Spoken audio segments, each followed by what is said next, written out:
Hello there and happy Frosted Friday to all of my baker buddies out there. But guess what? Even if you're not a baker on your own, today's episode is especially perfect for you because I've got a recipe for a no-bake peanut butter sandwich chocolate covered cookie. So I hope you're prepared for those tips, tricks, and tiny secrets.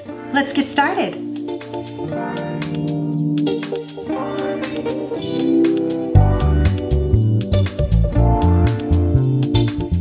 With me today quite a few of these tasty buttery crackers.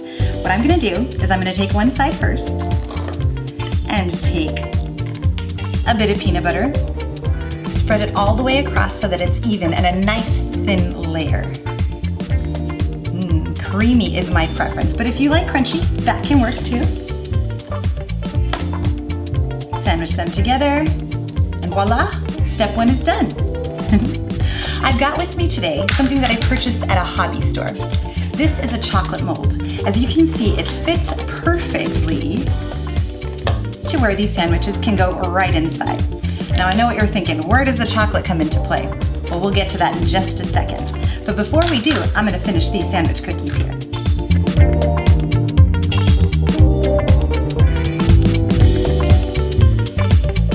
Created 6 sassy sandwiches for the 6 spots inside of my chocolate mold here. Now what I've got to do is melt the chocolate. So as you can see, I've got here 2 different kinds, a white and a really dark cocoa. I love the creamy texture of that one. So in this mold here, I've got little polka dots and little stripes. This way with 2 different colors, we can distinguish the pretty patterns. I'm going to start by taking a piping bag, folding it over like so, and pouring the whites in here, because this is the color that I'm going to use for the polka dots and stripes. Now, I'm going to put this in the microwave in 20-second increments. That way it's really melty and really easy to put inside of my mold.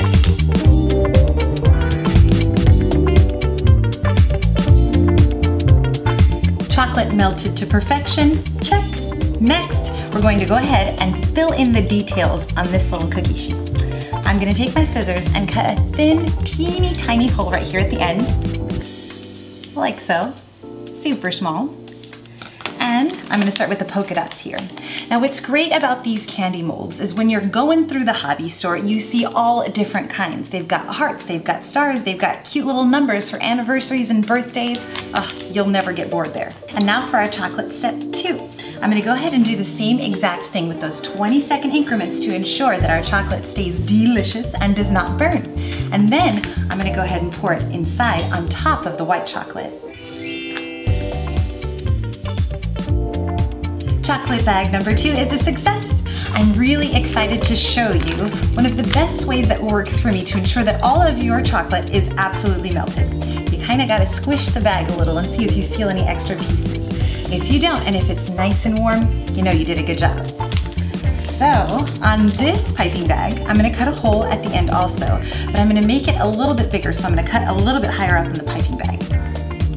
About there. Then you take your chocolate and you squish a good hearty amount right in the bottom, like so.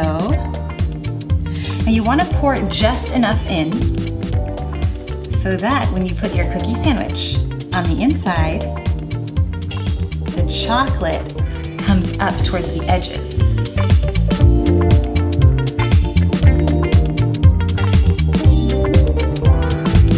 Beautiful. Now I know what you're thinking. I've got all this chocolate left in the bag, might as well use it. So I'm gonna pour it right on top.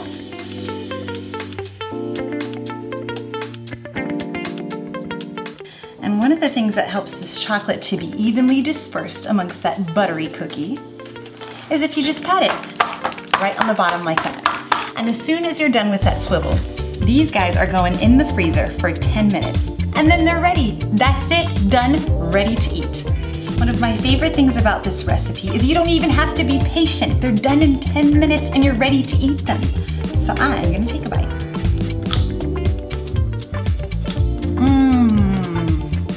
The crunch of the cracker, the milky chocolate, and that creamy peanut butter. This is decadence, my friends. You must try this at home. So, this is probably my sister's favorite dessert that I made. It's because she's a huge fan of those Girl Scout cookies. Now they're seasonal, so you don't get them all of the time. So this is the perfect way to enjoy them all year round. Now if you like this video, be sure to give it a great big thumbs up and subscribe. We post new videos every Frosted Friday. We'll see you next time.